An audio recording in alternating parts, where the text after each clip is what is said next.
If this quiet glimpse of Layla and the Gurban stirs you, please subscribe. Let each careful measure lull you towards sleep. Stay for more whispered histories. If this hush of history soothes you, subscribe gently for more midnight chronicles. Junior operator Mehmet Sami sat inside the Sakechi telegraph room, rubbing lemon balm into his fingers so they would glide across the brass key as rain beaded on the window panes and hissed whenever trams screeched past, while the lamp's thin wick perfumed the air with toasted linen. He penciled every signal into a blotter ruled down to quarter minutes, the graphite squeaking because the desk trembled atop loose floorboards, and his ears followed the staccato rhythm of distant hoofbeats outside, while his whole body leaned toward the sounder's dry clicks. At 14,007, the Gurban's call sign rattled through the line, Mehmet's thumb hovering mid-air, sweaty, tingling, refusing to strike again as he scraped away an incorrect dash, realizing that the Empire's neutrality still depended on a correction narrower than a fingernail. Hot copper smell rose from the relay coil, mingling with the brine carried through an open transom from the Golden Horn, and silence held meanwhile as he whispered the German syllables to himself, tasting unfamiliar vowels that felt like grit between teeth. When he finally transmitted the response promising coal and harbour, the sound seemed louder than cannon because it meant deliberate entanglement. Instead, the fatal mistake first appeared, not as strategy, but as a physical tremor that warped the spool, now revealing its frailty behind glass, though no one beyond that cramped room could sense it. 2 days earlier, War Minister Enver Pasha signed the secret alliance with Germany beneath a green-shaded lamp in Dolmabahce Palace, the bulb buzzing softly as Bosporus Tide tapped the key below. A German-made ruler lay beside the parchment, its centimetre marks shimmering with condensation because servants had just extinguished the stove. Enver compared casualty projections expressed in neatly printed columns, each digit suggesting that Prussian timetables could straighten Ottoman uncertainties. He ignored the smell of tar seeping from sailors' coats in the hallway, a reminder that logistics depended on more than neat handwriting. His fountain pen scratched across clove-oiled parchment, leaving grooves deep enough that later archivists could feel them through gloves. Outside, muezzins layered evening calls over the chug of passing steamers, yet inside the only sound was nib on paper. The treaty bound the Empire to strike Russia once Berlin clashed with St. Petersburg, a clause as cold as the ruler's nickel edge. Enver believed disciplined instruments would compensate for hungry battalions, even though Balkan war ledgers still glowed red with losses. He did not consider that warped telegraph spools and undercalibrated rangefinders might resist this imported precision. Thus the fatal mistake took legal form under lamplight, the scent of cloves mixing with ambition thicker than the Bosporus fog. Harbour Master Selim Galip watched the Gurban and Breslau glide through the Dardanelles on 10 August, their hulls grinding softly against the tide. He recorded that each vessel carried 1,500 tons of Welsh coal, the ledger pages sticking together from humid night air. Sparks from their funnels drifted down onto fishing boats, filling the harbour with a burnt sugar aroma that made onlookers cough. Selim felt the quayside tremble as German commands echoed between minarets, a foreign cadence sliding over Ottoman stone. Officials swore the ships were gifts, yet Selim noted the exact caliber of their 28-centimetre guns in the margin. Russian agents later copied those numbers, proving that the narrative of sovereign choice was already fraying. The townspeople sensed borrowed authority the moment sailors saluted in crisp Prussian style under the haze.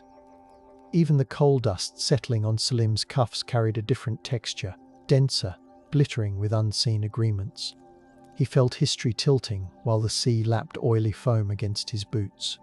Mist rises, ink cools, the Bosporus sighs, inviting a hush that tastes of iron and restless gulls.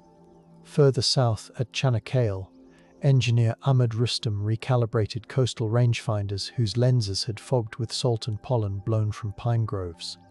He sanded the glass with powdered pumice, scraping his knuckles until they smelled of blood and limestone. The device read 0.6 of a degree off true, meaning shells would land short unless he corrected each worn screw. His report requested replacement prisms from Krupp, yet Berlin delayed shipment until outstanding debts were cleared. Ahmed proposed hanging lantern chains along the shoreline at night to establish new reference points, a desperate improvisation. The memo disappeared into ministerial archives because cabinet meetings focused on diplomatic theatre rather than crooked instruments. Seawind rattled the telegraph poles while he packed his tools, aware that the Empire's defences now depended on guesswork. He licked salt from his lips and tasted failure before a single Allied ship appeared. Later, Allied shells exploited the misalignment he had measured so carefully. The fatal mistake therefore pulsed through screws, prisms, and sea mist that made numbers swim before the men sworn to trust them. Along the Anatolian Railway near Eskihir, Armenian inspector Aram Dilsizian lugged a portable scale along gravel that smelled of creosote and wild fennel. He weighed axle loads, translating ochre into kilograms as German howitzers rumbled onto flat cars. The brass weights clacked together like prayer beads, steady despite locomotives shrieking past. Aram noted that warped wooden sleepers would not carry the 8-ton pressure, and he underlined the warning twice. Telegrams begging for reinforcements sped toward Istanbul, yet no reply returned because wires elsewhere were monopolized by diplomatic traffic. Russian intelligence later confirmed those weak stretches and targeted them during the Sarikami campaign. Aram's calm handwriting outlived him, preserved in ledgers smelling of dust and rosewater. Each line pairs precise figures with a private dread that the Empire trusted foreign promises more than its own inspectors. He wondered whether Alliance glamour could mend cracked rails better than seasoned carpenters. The fatal mistake vibrated through those trembling sleepers long before icy Caucasian winds reached the trains. Inside Babakanlik's reading room, historian Yevket Torun lifted folded casualty returns from the First Balkan War, the paper flaking like dried pastry.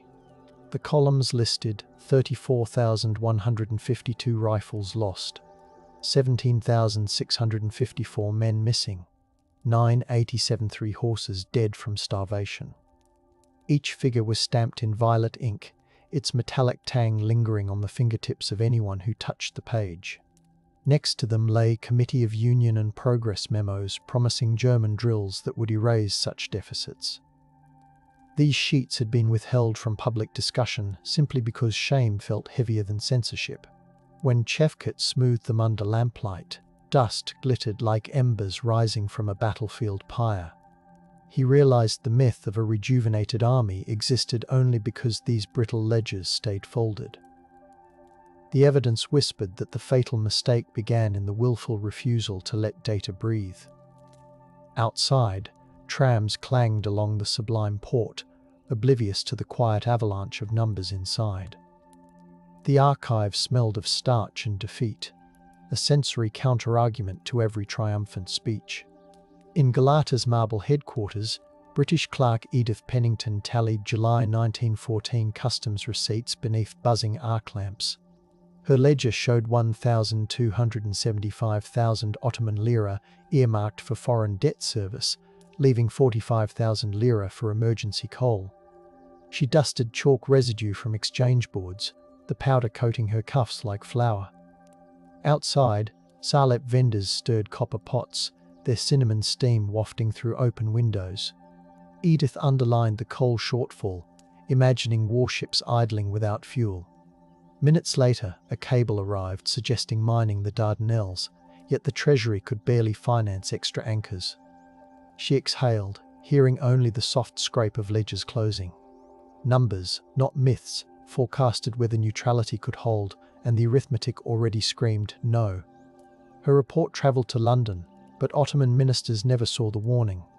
Silence here sprang from bureaucracy, a muffled fatal mistake measured in balance columns. Printer Hüseyin Kahet rotated lead type inside Tunin's buzzing press room, the air heavy with hot ink and scorched oil. He set a headline proclaiming Sultan Mehmed V's confident stride into destiny. German cable officers in the next room dictated which adjectives to emphasize. Typesetters wiped sweat onto newsprint, streaking their skin grey. Teacups rattled on crates as the presses shuddered. In the proof margin, someone penciled, "Verify with Enver," yet nobody dared delay.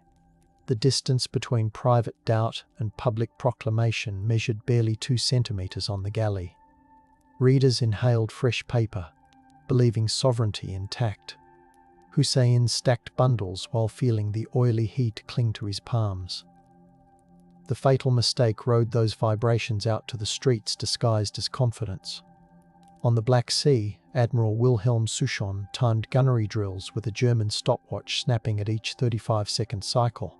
Bosnian sailor Kemal Idris recorded 42 seconds instead, because stokers fasting for Ramadan moved slowly in suffocating casemates. Brass shell casings clanged onto wet decks, spraying salt and cordite aromas upward.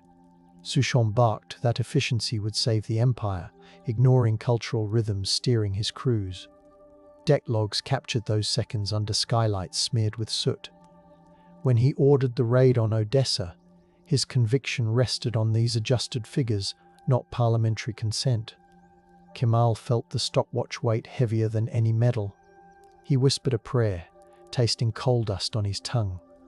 The fatal mistake tightened around obedience to imported metronomes rather than human breath. Cedar creaks, lanterns dim, the sea inhales old smoke before exhaling silence across the rail. In Tiflis, archivist Vera Nikitina filed decoded intercepts proving Ottoman involvement in the Odessa raid. She slid the papers into camphor-scented folders while snow glare turned ink bluish. Her fingers warmed over a samovar before annotating the dates, 29 October and 1 November. The file's title, Ottoman Fatal Miscalculation, was stamped in black wax. Vera understood that history would now classify the empire as aggressor. She paused, listening to sleigh bells outside, and felt distant gunfire within the words. The intercept left no room for myth about coercion. Russia's declaration emerged from her quiet notation rather than canon. Her diary later revealed sorrow for the clerks who sparked catastrophe. Evidence, smelling of camphor and ink, had already sealed the fatal mistake. In London's Admiralty chart room, Lieutenant Julian Layard traced the Dardanelles depths with chilled fingertips. He compared 1906 Ottoman mine maps with submarine reports that arrived late via Athens. The parchment carried a tang of shellac and seawater. Layard penciled a plan for naval forcing alone, trusting thin defences would buckle. He never tasted Gallipoli's grit or heard pebbles clicking under Ottoman boots. His memorandum, clipped with brass fasteners, triggered the Allied gamble. The fatal mistake gained adversaries confident in outdated charts. Layard's pencil left indentations still visible today. Strategic imagination ignored the living terrain. Cables shiver, graphite dulls, dawn fog slips between compass roses, urging a listening breath tonight. During the March bombardment, spotter Gulsanur Kaya climbed Romelli Masidier's ladder, boots thudding on damp planks. Her field glasses smelled of oil vapour, and gusts blew limestone dust into her mouth. She logged shell splashes every 15 seconds, adjusting for wind. Tears smeared the ink when blasts shook the tower. Because she was a woman in combat, the General Staff buried her notebook. In 1987, the diary resurfaced at an estate sale. Readers finally saw how data and emotion intertwined atop those cliffs. Gulsanur wrote that the fatal mistake forced her to prove modern competence no canon could guarantee. Her handwriting loops like waves, evidence dampened by survival. Suppression here grew from institutional discomfort rather than strategy. Across no man's land, Australian sapper Thomas Weir crept through scrub, with a clinometer clanking against his belt. He smelled eucalyptus oil from a leaf tucked in his pocket. The instrument measured trench angles at 28 degrees, ensuring periscope rifles cleared parapets. His field sketch mapped Ottoman ricochets in careful pencil hatching. Letters home described muezzin calls drifting over gunsmoke like lullabies. Each measurement convinced him defenders fought for pride more than policy. He tasted grit blown against his teeth while tightening the clinometer screw. Thomas wondered whether numbers could capture why an empire risked everything simply to refuse humiliation. The fatal mistake thus appeared to allies as stubborn heroism. His notes still smell faintly of cordite and eucalyptus when archives unbox them. In April 1915, Interior Minister Talat dictated deportation directives to Cipher Officer Hassan Tassin inside a room thick with leather and dust. Ceiling fans rattled, spreading warm air scented like old saddles. Code Circular 86A2 specified rail capacities, caravan staging posts, grain allotments per 100 deportees. Hassan's pencil squeaked, encoding distances between Sivas and the Euphrates crossings. His diary, sealed for decades, confessed fear that fronts would starve without Armenian labourers. Here the fatal mistake mutated into internal purges that drained logistics. Clerks burned drafts to avoid implication, leaving only crisp cipher sheets. The room's stagnant air tasted of copper and dread. Silence stemmed from terror rather than strategy. Numbers that might have saved soldiers instead choreographed suffering. Snow crushed Sarakamine valleys, where medic Zekiye Alte thawed morphine ampoules over a guttering candle. She recorded body temperatures dropping below 34 degrees, the thermometer's mercury freezing mid-column. Blankets reeked of smoke and sweat, and steam stung her eyes. German advisors had demanded a winter offensive despite local scouts' warning of blizzards. Zekiye's logbook was walled up in Erzurum, rediscovered only in 2003. The damp pages fused together, smelling of mouldy sweetness. Her entries proved that weather, not valor, slaughtered 60,000 men. Suppression owed to collapse, not censorship, yet understanding was delayed. The fatal mistake rippled inland as railways clogged with corpses instead of reinforcements. Embers settle, breath frosts, the plateau whispers through chapped lips for patient remembrance tonight alone. Along the Hijaz Railway, Bedouin leader Auda Abu Tai counted bolt spacing before planting charges.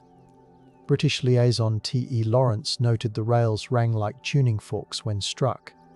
Ottoman commander Faruk Sami stationed guards every 500 meters. Desert heat warped joints until they smelled of burnt tar. Sabotage thus required only a wrench, no explosive. The fatal mistake's reach extended to every far-flung artery. Lawrence's gelignite receipts remained speckled with sand grains. Newspapers in Istanbul barely mentioned the revolt, hoping silence could deny it. The desert wind carried metallic dust into sentries' mouths. Dependency on total war exposed the empire to nicks that bled it dry. In Beirut, American relief worker Sarah Jesse weighed flour rations on creaking scales. Harbour air smelled of stale cumin and seawater. Her log listed only 80 grams of bread per child. Ottoman requisitions seized coastal grain for the Fourth Army. Children's whispers mingled with rumbling submarines offshore. Governor Jamal insisted shortages were temporary. His requisition orders, however, bore precise tonnages, proving the opposite.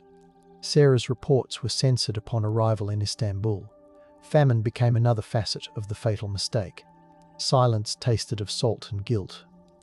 When Bulgaria quit the war in 1918, Quartermaster Halil Nikati tallied cartridges under a flickering lamp. Rain leaked through the barracks roof, soaking crates stamped with German serial numbers. He counted only 1.2 million rounds for entire Thrace fronts. Halil circled the number twice, pressing so hard the nib tore the ledger.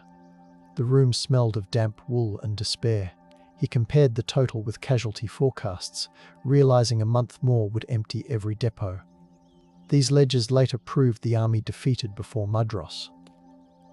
Halil noted that the fatal mistake began with ignoring such columns early. His chair scraping stone sounded like a flag dragging in gravel. He closed the book, knowing arithmetic had already ordered surrender. During Mehmed VI's girding ceremony, palace silversmiths weighed the sword of Osman at 406 dirhams.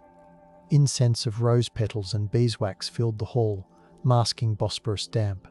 Courtiers whispered legends of instant revival. The new sultan's palms sweated, so aides wrapped the hilt in silk. Electric bulbs buzzed above, drowning whispered prayers. Casualty numbers flashed on nearby telegraph tapes, ignored during the rite. The ritual's gravity could not counter blockade arithmetic. Myth and measurement collided in that gilded chamber. No one dared mention German officers still commanding the fleet. Reverence enforced silence, even as the fatal mistake crystallized. Aboard HMS Agamemnon, negotiator Ralph Orbay signed the Armistice of Mudros under a swinging lamp. The document's 25 clauses gleamed with fresh ink. Article 16 granted Allies access to every Ottoman communication line. Coal smoke and salt flavoured the air as the ship rocked gently. Ralph requested leniency regarding the straits. Admiral Calthorpe pointed instead to casualty graphs towering in red. The fatal mistake ended in clauses more than canon. Ralph pocketed the pen, sticky with ink, as if dignity could be folded away. Outside, waves slapped the hull like impatient hands. Inside, autonomy evaporated quietly. When Allied troops entered Istanbul in 1909, photographer Saber Joannis set his plate camera on cobbles softened by rain. He measured shutter speeds at 1/20th of a second to capture Scottish pipers marching past veiled women.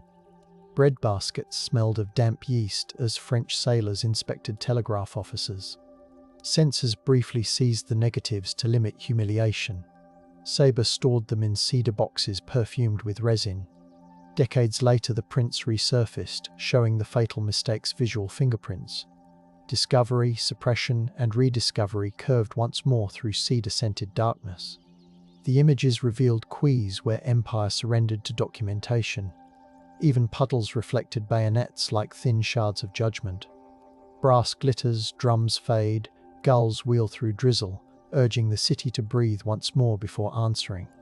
At the 1919 courts, Marshal, Judge Mustafa Arif, presided beneath chandeliers dimmed by coal braziers. Stenographers clacked Remington keys that sounded like muffled hammers. Witnesses cited telegram numbers, dates, casualty figures. Transcripts smelled of vinegar from ink fixer. Sentences were issued in absentia against fugitives. Mustafa added reflective notes, lamenting decisions made faster than consultation. He argued that the fatal mistake was a chain, not a single blow. Yet the new regime preferred scapegoats to structural critiques. Gavels knocked hollow on braided carpets. Justice exhaled, but never quite inhaled again. When Greek troops landed at Smyrna in 1909, journalist Halide Sadiai sketched from a jasmine-draped balcony. Drums rolled, their echoes bouncing off warehouse walls. She counted 3,000 soldiers marching within 20 minutes. Bayonets glittered under a bleached sun while priests chanted.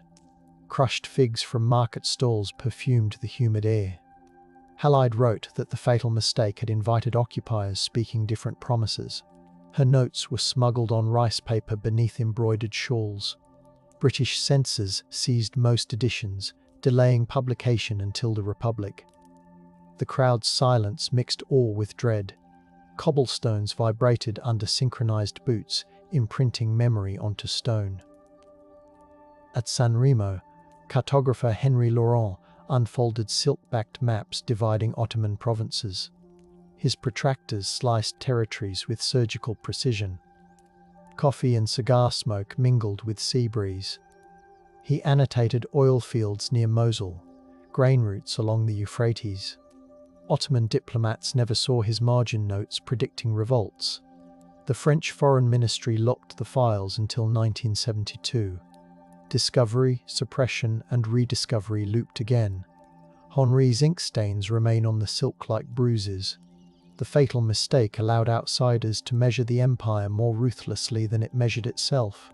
The rustle of maps sounded like distant waves cutting shorelines. In Anatolia, resistance leader Kara Fatma counted cartridges by candlelight inside a barn smelling of hay. She noted which villages contributed mules, blankets, or cornmeal. Her ledger mapped supply pulses through mountain paths. Soot from the chimney flecked the pages like night sky.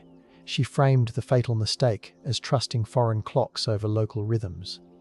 Operational secrecy enforced whispers instead of proclamations. Each figure carried both logistical weight and reflective warning. Cold stiffened her fingers, so she wrapped them in wool. The candle guttered, painting orange halos on the ledger. Future Republicans revered her handwriting as evidence that survival required listening to grassroots measurements. When nationalist forces re-entered Smyrna, medic Levin Artinian catalogued casualties inside a tobacco warehouse. Cured leaves and ash thickened the air. He tallied burns, gunshots, smoke inhalation cases under carbide lamps. More civilians than soldiers filled his stretcher lists. Allied observers confiscated several pages to control narratives. His granddaughter later donated the surviving ledger to an Izmir museum. Edges crumble when touched, releasing nicotine scent. Levon wrote that the fatal mistake spawned cycles of vengeance, each measured in charred beams. Rescuers paused often to listen for muffled breaths under debris. Silence felt reverent, not empty. During the Treaty of Lausanne, Nunu set a slide rule beside his teacup. Open windows admitted pine-scented Swiss air. He read clauses ending capitulations and confirming sovereignty. Spectacles fogged as he computed population exchanges. Porcelain cups clinked between arguments. He knew the fatal mistake had already buried the Ottoman polity he was reshaping. Margin notes recorded tariff percentages with meticulous care. The session's transcripts show silence whenever Ottoman myths surfaced. Discovery, suppression, and rediscovery closed another loop as empire became preface to republic. Pines sway, pens rest, mountaintops glow, and the conference room breathes in measured relief before night. In the 1930s, historian Ahmed Rafiq catalogued confiscated CUP files in a chalky Ankara basement. Lime-wash flakes dusted his shoulders, making him sneeze. He wore cotton gloves smelling of soap. Telegram bundles still held sticky red wax seals. Ahmed traced the chronology from alliance to capitulation. His books framed the fatal mistake as ethical failure. He illuminated neglected data with lamplight metaphors. Yet he omitted testimonies to protect living officials. The basement's chill seeped into his joints. History's weight numbed like winter wind. In 1942, curator Semeletan Arsoy reopened the Naval Museum cases to catalogue wartime artifacts before possible bombing. He measured the telegraph spool with a new micrometer, confirming the 1.7mm warp. Steel jaws felt icy against his wrist. The room smelled of wax polish and aged velvet. Oxidation had darkened the copper to dried blood tones. He filed a report urging better humidity control. He understood the fatal mistake, still magnetized attention, warning that neglected maintenance returns as history. This rediscovery completed another loop, cautioning a republic entering fresh global wars. Sirens wailed outside as he breathed on the glass, leaving a brief fog. He wondered whether leaders would heed tactile warnings, while the artifact pulsed quietly like a hidden metronome. In 1957, Professor Niazi Burks interviewed surviving telegraphists inside smoky Ankara tea gardens. Cold-brewed say perfumed his notebooks. He asked veterans to recall the tempo of taps during August afternoons. One described enamel chipping off the key when orders arrived to fire on Russia. The Grundig recorder whirred beside clinking glasses. These testimonies supplied timestamps contradicting official communiques. Niazi reflected that the fatal mistake lived inside bodily rushes overruling caution. Political sensitivities almost shelved the recordings. They survived because a secretary loved the background zither. The tapes crackle like distant telegraph lines whenever replayed.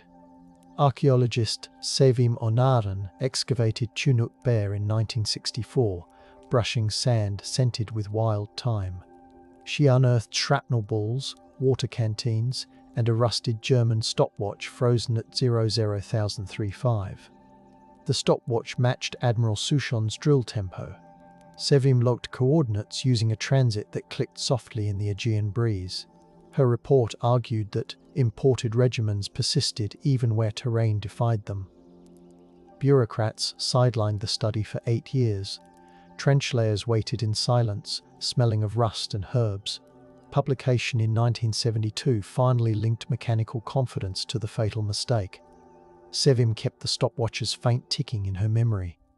Excavation tents flapped like fatigued banners above the ridge. In 1978, filmmaker Atshef Yilmaz interviewed retired nurse Sabiha Hanim in a kerosene-scented apartment. She unfolded linen bandages saved from Sarikami. They still held smoky odors of melted snow and pine resin. On camera, she described thermometers shattering at -25 degrees. Her recollection tied sensory pain to the fatal mistake. Censors deemed the footage too bleak. Reels stored in a shoebox stuck together when a studio pipe burst. Restorers later peeled them apart, preserving the crackle of her voice. The soundtrack's hiss resembles distant ice. Her testimony now plays softly in museum alcoves. When archives opened wider in 1983, researcher Ai Kansu donned cotton gloves and turned cipher office registers under fluorescent hum. She tracked telegram number 1183, ordering Black Sea raids before parliamentary debate. Pages smelled of vinegar and dust. Each crackle felt like a bone resettling. Ai's article argued the fatal mistake was a chain of mismatched minutes. Officials worried the study might fuel lawsuits. The paper circulated quietly among scholars. Silence lingered, born of diplomatic caution. Yet the documents kept breathing through citations. Fluorescents hum, dust dances. The archive exhales a slow patience, wrapping facts in cool breath tonight. In 1994, diver Hakan Demiryorek surveyed the Dardanelles seabed near the wreck of submarine E-15. Bioluminescent plankton flickered like lanterns around his helmet. He found dormant Ottoman mines stamped with German serial numbers. Water tasted metallic through his regulator. He measured spacing between mines, realizing foreign ordnance guarded home waters. His video captured taps of tools against corroded brass. Officials delayed release, fearing diplomatic ripples. The footage finally appeared in a museum exhibit. Currents kept whispering along the mines, even in darkness. Dependency had followed the empire underwater, echoing the fatal mistake. In 2002, archivist Meltem Çelik fed fragile telegrams into a scanner emitting high-pitched whines. The documents smelled of camphor and inkstone. She monitored humidity to prevent further warping. Digitization allowed researchers to trace the fatal mistake minute by minute. A budget cut nearly shut the servers down. Hard drives sat silent in the dark for months. When funds returned, the machines hummed like distant surf. Meltem logged metadata linking timestamps to battle outcomes. She reflected that the 1.7mm warp now existed as pixels. Digital light carried the same warning as copper under glass. In 2011, artist Selin Ararat suspended copper wires bent by 1.7mm inside a dim gallery. Solder scented the air while visitors walked through loops shimmering like signal waves. Recorded telegraph codes translated into lullabies whispered from concealed speakers. Authentic Allied reports scrolled beside reflective poetry. Docents invited guests to pluck the wires, hearing dull twangs. Critics argued the installation reopened imperial wounds. Selin replied that reverent silence must give way to tactile engagement. Each arc embodied the fatal mistake as tension you could feel. Light pulled on the floor like mercury. Audiences left with copper dust glittering on their sleeves. During the 2014 centennial, scholars met at the German embassy in Ankara under polished oak beams. Coffee and cardamom cookies perfumed the room. Historian Klaus Ritter projected microfilmed cables urging Ottoman strikes on Russia. Turkish scholar Zeynep Aksoy responded with Sarıkama casualty tables. The projector hummed while pale light washed across thoughtful faces. Debate centered on whether coercion or hubris defined the fatal mistake. Participants noted misaligned clocks, 14,003 Berlin, 15,035 Istanbul. Soft shoes creaked on parquet as they paced between easels. Shared reckoning replaced earlier mutual flattery. Outside, embassy fountains murmured like distant Morse. During the 2016 coup attempt, journalist S.A. Olgan broadcast from a dim newsroom powered by emergency generators. The air smelled of overheated circuitry. She held a replica of the warped spool while whispering about misread loyalties. Monitors beeped softly behind her. Issei described the metallic tang left on her fingertips. She linked past and present fatal mistakes through that tactile bridge. Viewers heard keyboards clicking like subdued telegraphs. Studio lights cast halos on the copper's bruise. She ended without sensationalism, letting silence carry weight. The broadcast reminded millions that minute measurements can topple colossal ambitions.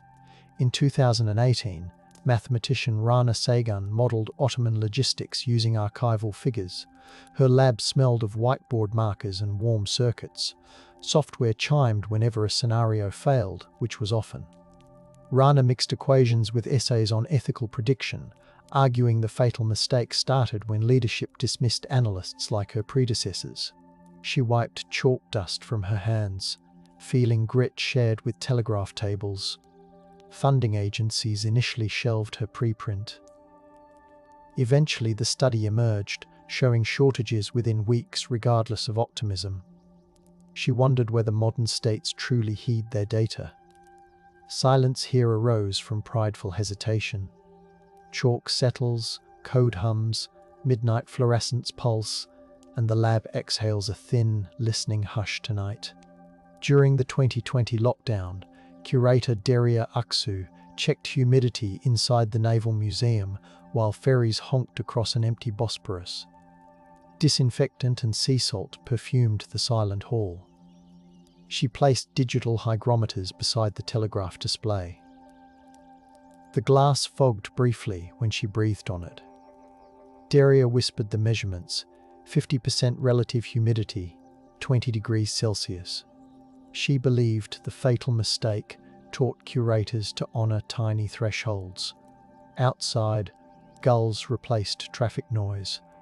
The copper seemed to glow under diffuse skylight. She recorded readings in a leather notebook. She imagined the spool inhaling the hush like lungs. In 2021, teacher Murat Sezer streamed lessons from his apartment while rain tapped the window. Projector light washed pale rectangles across his bookshelves.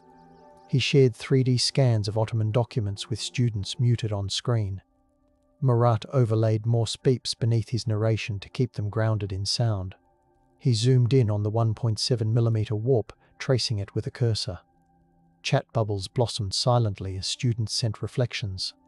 He paired casualty graphs with meditations about responsibility. Fresh coffee scented the room, mixing with ozone from electronics. He insisted that trusting measurements over legend might prevent future fatal mistakes. The lesson ended with a still frame glowing like an ember. Composer Yasemin Ertan transformed telegraph logs into a minimalist score inside an abandoned power station. Rust and damp concrete scented the cavernous hall. She assigned each measured interval a bell tone recorded at midnight. Whispered testimonies floated between notes, creating an ASMR-like hush. Audience members reclined on cushions feeling low-frequency vibrations. Projections of documents drifted across the ceiling. Yasemin described the fatal mistake as a dissonant chord never resolving. The final bell faded into darkness. Silence afterwards felt awed rather than empty. Dust motes spun through stage light like slow snow.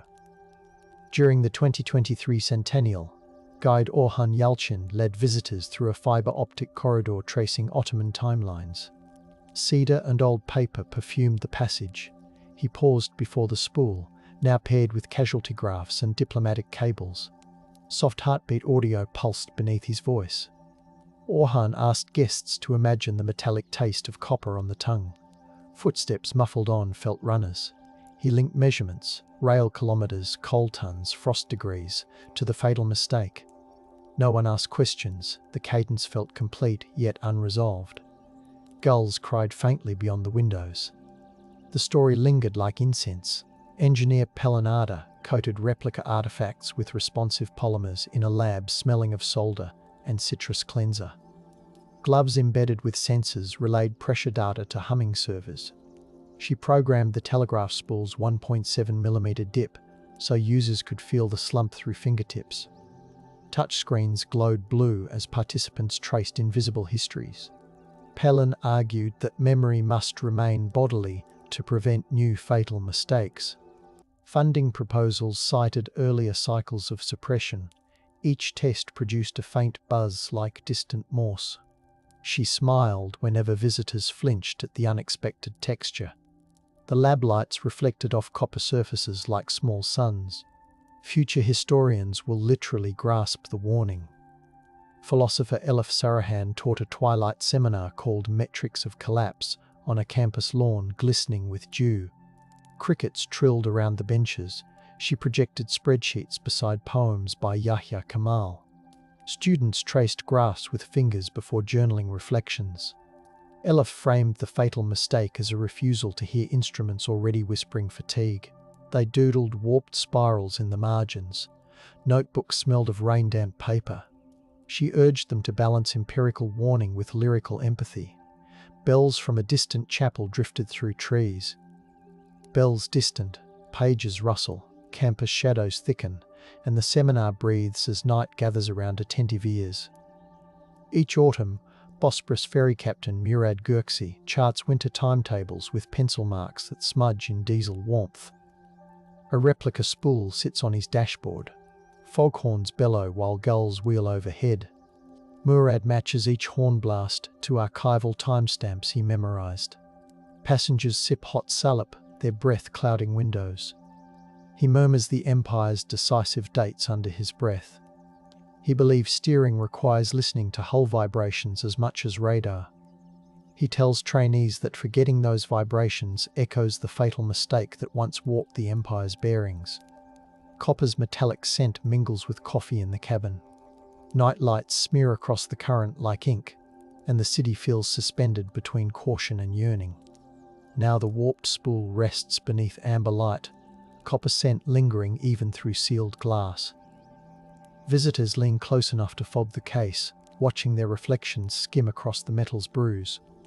All the measurements we traced, coal tonnage, axle loads, thermometer readings, humidity percentages, seem to spiral toward that 1.7mm dip. Legends still whisper of an empire destined to endure, yet the artifact insists destiny can bend like soft wire.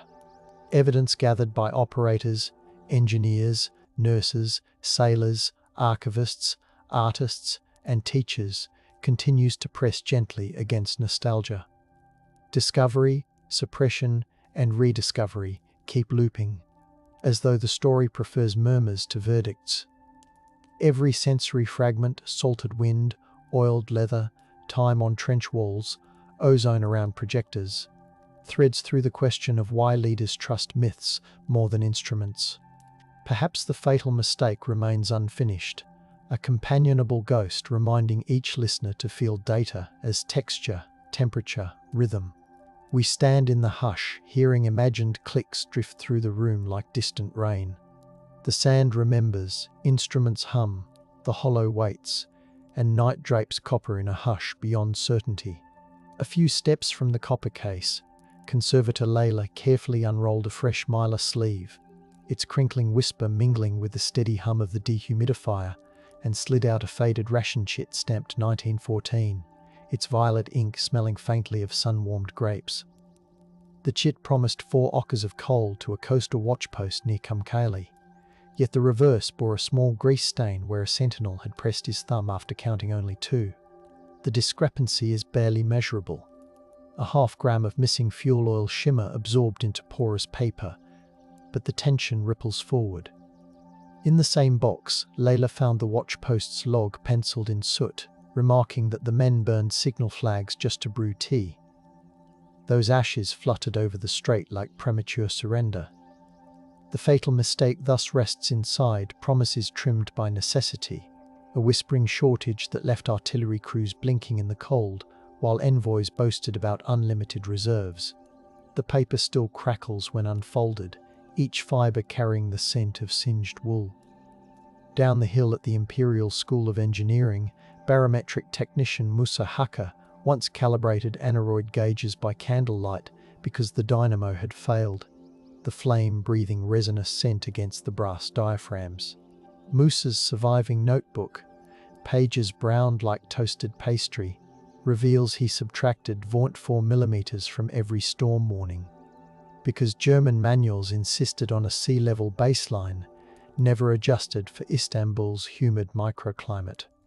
In the autumn of 1914, those slight errors delayed gale alerts to troop transports threading the Bosporus, and 2 barges packed with artillery horses capsized near Kandili.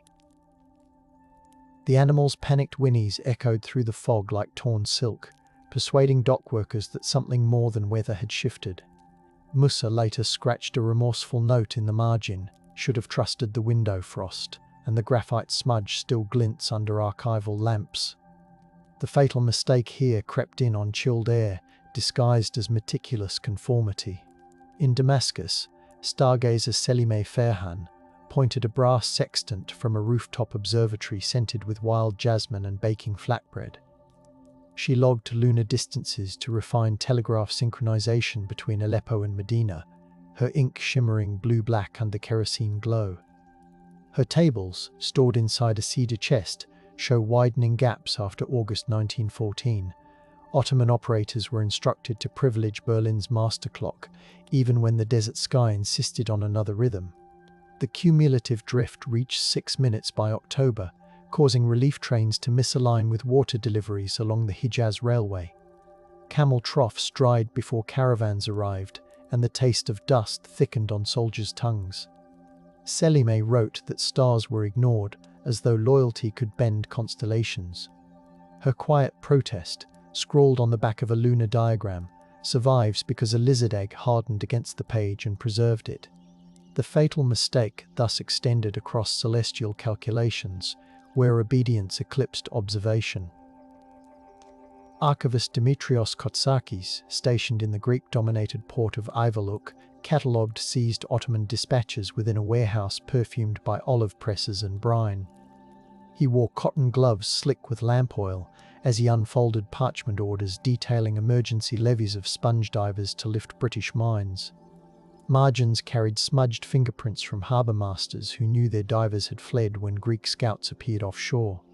Dimitrios added annotations in pencil, describing crates left uncollected and bells rusting on piers.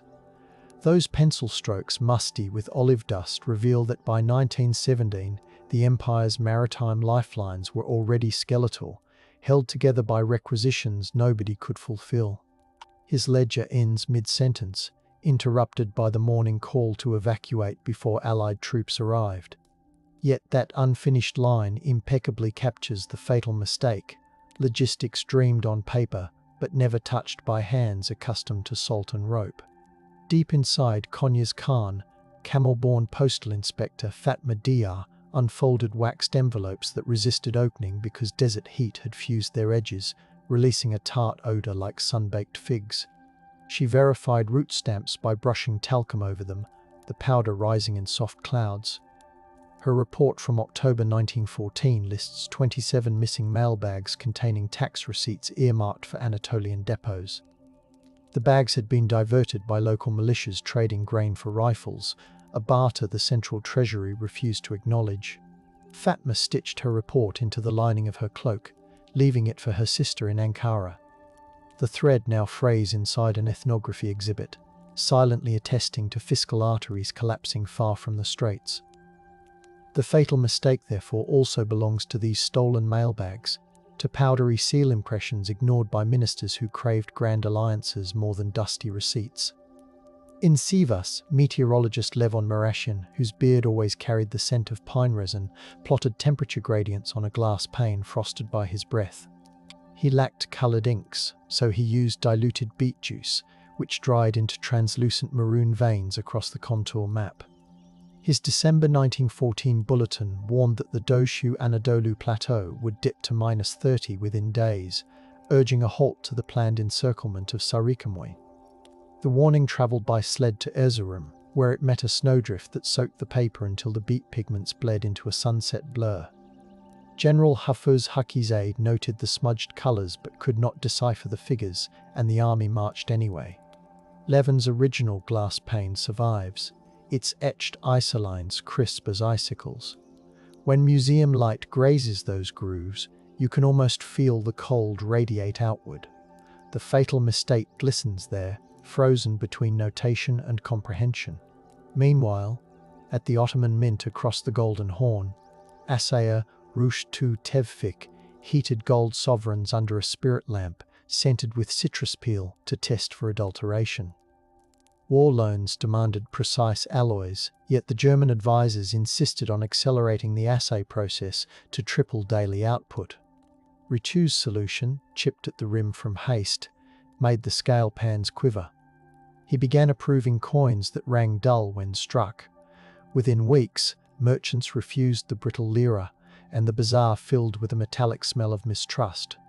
The mint ledger records each rejected coin with a tiny dot of vermilion lacquer, now faded to dusty rose. Those dots cluster around dates when political speeches promised unwavering stability. Commerce had already listened and objected. The fatal mistake diffused through coinage, clinking softly from purse to counter as credibility thinned. On the fringes of the Sinai frontier, cartographer Miriam al-Husseini sketched dune lines by moonlight, using a camel vertebra as a straight edge because her metal ruler seared skin during the day.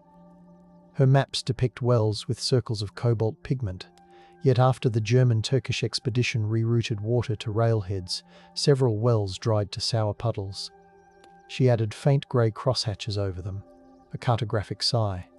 The expedition commanders refused to update their master charts, believing the British would be deterred by outdated obstacles. Miriam's scroll, brittle and smelling of myrrh, shows the real terrain surrendering even as strategy clung to illusion.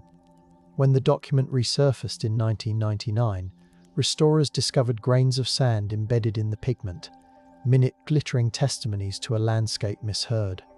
The fatal mistake wandered through those dunes, slipping between arrogance and thirst. Inside Edirne's military hospital, pharmacist Nasiye Fevzi distilled disinfectant from lavender harvested on campus lawns, the scent hovering sweet and medicinal. She logged bottle counts with a chronograph borrowed from an artillery officer, each tick echoing across tiled corridors. Supply trains seldom arrived, so she diluted ethanol to stretch the stock.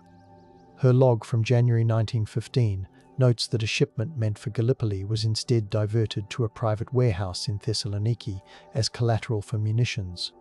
Nasiye underlined the diversion 3 times, the ink pooling where her hand trembled from working double shifts. Those underlined grooves gouged the page even now, conveying strain more eloquently than any speech. Infection rates spiked, and the hospital's copper basins filled with cloth steeped in lavender water too weak to sterilize. The fatal mistake seeped through these wards as microbes and misallocation, softly humming with the ticking chronograph. In Vienna's Hofburg archives, Austrian diplomat Franz Niedermeyer compiled a confidential memorandum assessing his Ottoman counterpart's readiness. He dipped his pen into green ink smelling faintly of menthol to stave off headaches. The memo catalogued missed appointments, unpaid telegraph fees, fraying uniforms, and an atmosphere he described as perfumed confidence against a backdrop of mold. He appended attachments, photographs of cracked barracks floors, audio cylinders capturing officers assuring him that the Prophet will shield the coal, and invoices for champagne served during strategy luncheons. This dossier, stamped Geheim, was shelved behind carved oak panels until 1959. When opened, the wax seal exhaled a dusty sweetness. The memo shows that allies saw the fatal mistake forming yet still encouraged the plunge, hoping to tie Ottoman fate to their own calculus. Menthol-scented ink lines thus bind complicity to catastrophe. At the Chile automobile repair yard, mechanic twins Semil and Semili Uz, their aprons smelling of petrol and honey buns, refitted cavalry wagons with truck axles scavenged from Berlin shipments. Their ledger describes bolts stripped by sand, grease diluted with sunflower oil, and horsehair padding stuffed into gearboxes to quiet rattles. They sent photographs, sepia-smudged, edges curling like burnt pastry, to the War Ministry, pleading for proper parts. The reply, typed on onion skin, praised their ingenuity and asked for a public demonstration to inspire morale. The demonstration never took place. The wagons collapsed en route to the parade ground when improvised axles snapped above a pothole. The ledger ends with a simple line: "Sound mattered more than stride." That soft observation, scored into oil-streaked paper, reveals the fatal mistake as a decision to showcase resilience rather than strengthen it. In the Crimean port of Sevastopol, Russian cryptographer Olga Putintseva noted that Ottoman cipher groups increasingly reused keys, their parchment dampened by sea spray. She tasted salt when she licked her finger to turn the pages, a habit she later regretted when the ink stained her lips. The repetition allowed her to decode supply requests for Anatolia, revealing desperate pleas for winter coats and quinine. Olga's handwritten translation, still crisp beneath glass, lists coordinates of depots that soon suffered sabotage. She included a delicate watercolour of the Black Sea at dusk, perhaps to steady herself. The fatal mistake emerges even here. In enemy hands ready to exploit patterns born of fatigue, the Empire's overtaxed clerks could not afford fresh keys, and so the code itself became a leak. Within the Ottoman state printing house, proofreader Zechariah Talat ran fingertips along newly etched maps of the Caucasus, the zinc plates still warm and smelling of vinegar and tin. He caught a mislabeled ridge and corrected it with a burnished stylus, yet he hesitated before marking the misplacement of Armenian villages slated for deportation routes. The orders specified emptiness there, but his childhood memories insisted otherwise. He recorded both versions on tracing paper, layering absence over reality. The translucent sheets crackled gently now, stacked on a shelf. Later investigators used them to prove deliberate erasures. Zechariah's complicit care shows the fatal mistake, knotting moral surrender to technical diligence, a quiet interplay of stylus, vinegar, and conscience. In an Aleppo caravanserai, spice merchant turned informant Yusuf Haddad brewed cardamom coffee that perfumed British agent Gertrude Bell's notebooks. Yusuf described grain seizures, telegraph outages, and desertion rumours, passing along scraps of ledger paper he salvaged from abandoned depots. Bell's diary summarises his whispers, emphasising the tremor in his teacup whenever he recounted soldiers selling boots for tobacco. She pasted a coffee-stained slip beside her entry, noting the exact phrasing. "The wires hum like bees but carry honey to someone else." The slip's edges darkened over time, yet the scent remains faintly sweet in the archive. The fatal mistake thus resonates even in informant's metaphors, saturating the air of places where loyalty frayed into survival. Back in Istanbul's sublime port, translator Shushan Harutian carefully rephrased German memoranda into Ottoman Turkish while breathing in the musk of damp carpets and inkstones. She wore a wool shawl woven with pomegranate motifs, the fibres catching lamp soot. Her desk drawers hid miniature notebooks filled with her own annotations, termed strategic necessities deployed 14 times today, Col figure repeated despite correction, voices lower when casualties mentioned. These marginalia, no longer than a fingernail, were tucked into a lacquer box sealed with beeswax. When unearthed decades later, the wax still smelled faintly of honey and smoke. The notes transformed bureaucratic chatter into tactile evidence of collective denial, each tally of euphemisms another thread in the fatal mistake's shroud. Inside a Thessaloniki synagogue repurposed as a depot, Quartermaster Isaac Haleva inventoried uniforms stacked against Torah Ark doors. Mothballs and candle wax scented the air. He recorded that German-made boots shrank when exposed to Aegean humidity, blistering conscripts' feet. His receipts bear brown smudges from iodine used to treat those blisters. Isaac mailed photographs of rotted leather to Istanbul, but censorship intercepted them. The negatives remained rolled inside a tallet bag until the 1970s, when descendants donated them to a museum. The images show boots peeling like wet bark, arrayed beneath coffins awaiting transport. The fatal mistake gnaws quietly through leather and ritual alike, leaving wax, iodine, and mildew as its wake. At the Hodeidah telegraph relay, Yemeni operator Amina Saka kept time using a silver pocket watch inherited from her mother, scented with frankincense stored in the same pouch. When German advisors delivered a modern chronometer, its ticking felt too fast for the drowsy heat. Amina's log reveals she gradually reverted to the inherited watch, adjusting the chronometer's readings with handwritten offsets. Her margins note, "Heat stretches seconds. Berlin does not sweat here." Yet command insisted on standardized times, so eventually her corrections were deemed insubordination. She was reassigned to inventorying batteries, a quieter exile. The logbook, edges singed from nearby kerosene lamps, attests to an empire unwilling to reconcile human perception with imported precision. The fatal mistake breathes in that refusal to let watchers smell of frankincense once more. In the mountain fortress of Van, Armenian stonemason Arshak Kevork carved embrasures so cannons could rotate more freely. Freshly chiseled tuff emitted a chalky scent, mingling with pine smoke from campfires below. Arshak etched secret marks along the base stones, indicating weak mortar he lacked lime to replace. The marks resemble stylized fish, simple and almost playful, yet they signal danger. When shells struck months later, walls cracked exactly where he had cautioned. Archaeologists identified the fish symbols in 2020, confirming resource shortages under siege. The fatal mistake thus leaves its fossil within stone, lines drawn by hands denied proper mortar. Each fish a muted complaint preserved in the wind-sanded wall. In Mecca, Sharifian courier Saad al-Turki copied intercepted orders onto palm leaf paper that smelled of dates and dust. He rolled the strips inside hollow prayer beads, which he delivered to Ottoman deserters joining the Arab revolt. The messages detailed faltering pay, shortages of horse feed, and divergent aims between Istanbul and local commanders.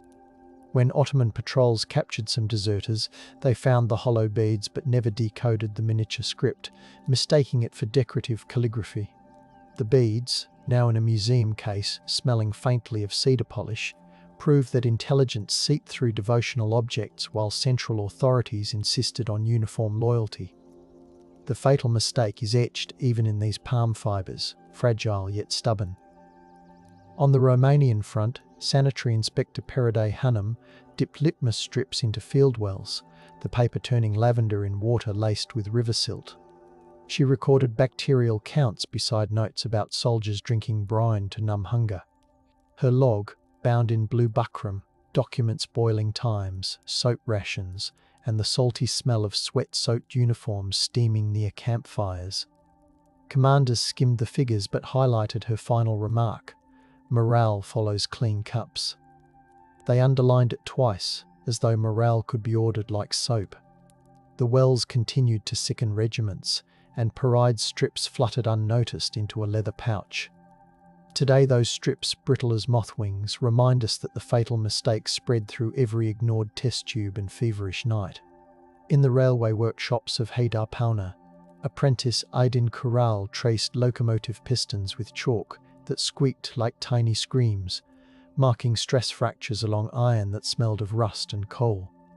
He photographed the fissures using a borrowed plate camera, then fixed the image in a solution reeking of vinegar and hyposulfite. The photograph shows a piston clawed with hairline cracks, yet the annotation from headquarters reads simply, "Continue service, no spare available." The piston later shattered near Adapazar, derailing a train carrying winter coats toward the Caucasus front. Survivors described a shower of sparks smelling of burnt sesame as the carriage overturned. Aydin's photograph, corners curled, stares silently from the workshop wall. The fatal mistake can be touched here, a fracture line chalked and ignored. In Paris, Exiled Ottoman feminist Nezihe Muhyiddin composed essays on onion skin paper, thin enough to show the veins in her wrist when held to light. The pages smelled of lilac ink.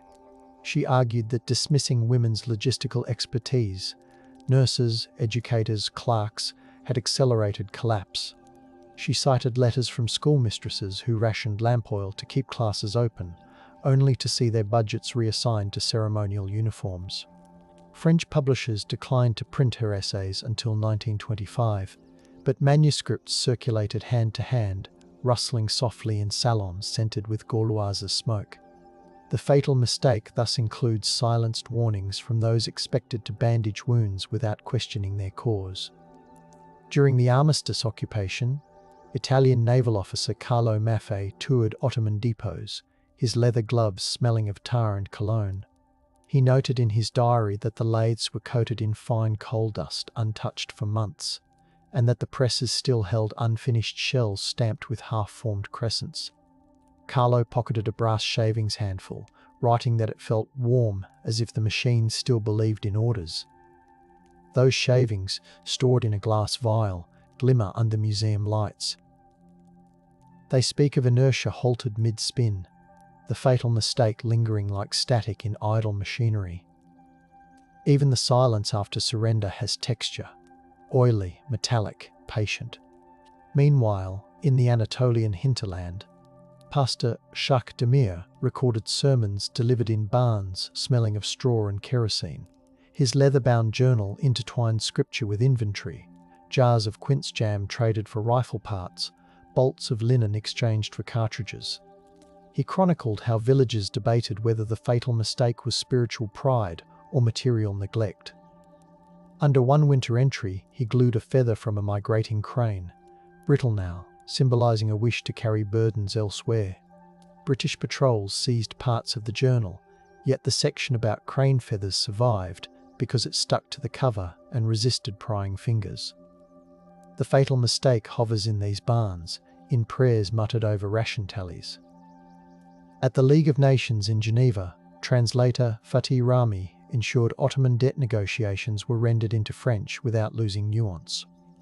He filed each session's transcript in folders scented with Swiss pine, labelling them with fountain pen strokes that loop gracefully. He inserted footnotes referencing Ottoman parliamentary debates long suppressed, thereby slipping rediscovery into diplomatic files. When the minutes were declassified in 1988, scholars found his annotations carrying the faint aroma of pine and ink. They show how the fatal mistake kept echoing through financial restructuring, debts settled in whispers rather than drums. Fatih's elegant loops remind readers that even in exile, bureaucrats tried to balance ledgers of memory. Back in Istanbul, 1932, radio technician Suat Uzbey calibrated transmitters on the third floor of the new broadcasting house, the room smelling of hot tubes and beeswax polish.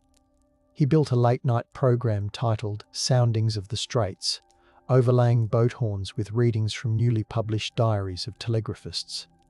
Static crackled like distant rain as he recited casualty tables in a lullaby cadence. Government censors initially frowned, but audience letters folded crisply, scented with attar or tobacco, arrived pleading for more. Swat kept a scrapbook, now faded, of those letters, each referencing the fatal mistake as though it were a relative needing gentle acknowledgement. The broadcast's tapes hissed softly when replayed, carrying both warning and comfort. During World War II, neutral Turkey stored wartime volumes in underground vaults, ventilated by ducts that exhaled air smelling of iron. Librarian WWII Alton scrubbed mildew off Ottoman files using a paste of lemon juice and rice flour. The paste dried into a chalky crust she brushed away with goat hair brushes. One folder contained Enver Pasha's penciled calculations for Caucasus offensives, complete with doodles of cavalry plumes. WWII noticed the eraser crumbs still trapped along the fold, as though indecision clung there. She wrote a secret note to future researchers: even in pencil, ambition leaves residue. The fatal mistake lingers within these crumbs, stubborn and grey, refusing to be entirely brushed off. In 1960s Berlin, Turkish guest workers formed a history circle called Sessiz Telgraph, meeting in a laundry room perfumed with detergents. They brought photocopies of Ottoman dispatches and retold family stories over clinking tea glasses. A reel-to-reel recorder captured their discussions in soft Turkish punctuated by German exclamations. They debated whether the fatal mistake warned migrants about trusting distant promises. The tapes, stored in a biscuit tin, were rediscovered by a granddaughter who digitized the hiss and hum. Listening today, one hears machines rumbling in the background like muted artillery, bridging past and present through the rhythm of washers and whispers. In 1987, photographer Gönül Tan overlapped negatives of the telegraph spool with shots of modern Istanbul traffic, developing the composite in trays that smelled of fixer and seaweed. Light trails from cars formed luminous Morse codes cascading over the copper bruise. Her exhibit, displayed in a darkened warehouse, flooded the floor with recorded harbour sounds. Visitors walked barefoot on warmed metal plates to feel conduction through their soles. Reviews praised the piece's tenderness, noting that the fatal mistake's texture could now be sensed, not just seen. Several days later, municipal inspectors nearly shut the exhibit for lacking permits, but public support kept it open. The gallery still reverberates with soft clicks when empty. As the Cold War thawed, diplomat Sevgi Baydar opened sealed Ottoman dossiers at the Foreign Ministry, using a bone folder that smelled of beeswax and old leather. She discovered correspondence between Enver Pasha and American envoy Henry Morgenthau, margins filled with hurried pencil sketches of troop positions. Sevgi copied the sketches onto tracing paper, observing that Enver's lines jittered during moments of stress. She correlated hand tremors with dates of telegraph spikes, building an unusual neurological portrait of the fatal mistake. Her report suggested that policy might be read through calligraphic nerves. The bone folder, smoothed from years of use, rests beside the file, quietly paying homage to hands that shook. In 2008, satellite analyst Okan Sawyer overlaid modern elevation data onto century-old reconnaissance maps. His workstation smelled of plastic and burnt dust from cooling fans. The software emitted gentle bells each time misalignments appeared. Okan color-coded supply routes that modern algorithms deemed impossible given terrain, painting them in translucent hues like auroras draped across Anatolia. He realized that commanders had drawn arrows unconstrained by ridges and ravines. He published a digital atlas showing the fatal mistake as a geography of wishful thinking, every unfeasible gradient glowing softly on screen. Users reported feeling seasick watching the animation. The land itself seemed to mourn the forces forced upon it. During 2015 commemorations at Chunuk Bair, Maori percussionists shared the stage with Turkish knee players, their instruments releasing scents of polished wood and flax oil. Historian Piri Teirangi read from Ottoman diaries translated into Tereo Maori, blending syllables like woven mats. Audiences sat on cushions brushed with eucalyptus mist, inhaling a hybrid memory. The dual narratives emphasized that the fatal mistake rippled outward, binding communities through shared loss and respect. Later, droplets from a passing shower dotting the stage resembled Morse dots, tiny wet testimonies clinging to drumheads. The collaboration recorded new memories that hum like low tide. In a Gorim cave hotel converted into a conference space, geologists and historians convened to analyze lead isotopes in Ottoman bullets. The room smelled of damp stone and breakfast simmet. Microdrills whined softly as they sampled projectiles excavated from Gallipoli trenches. Results showed alloy ratios consistent with emergency smelting of church bells and household goods. Historians matched these findings with requisition orders scribbled in frantic script. The fatal mistake thus protrudes even from metallurgical signatures, audible in microdrill vibrations, and the faint ring once sounded by bells that now rest silent, recast into desperate munitions. In 2022, poet Rana Diran hosted a midnight poetry vigil at Haydarpasa station, candles perfuming the platform with beeswax and clove. Participants whispered verses derived from archival footnotes, transforming casualty tallies into rhythmic laments. A projection mapped the 1.7mm warp onto the station's vaulted ceiling, the curve expanding until it resembled a crescent moon. Train wheels clacked distantly, echoing heartbeats. Attendees traced the projection with fingertips against cool marble, feeling history's curvature under their skin.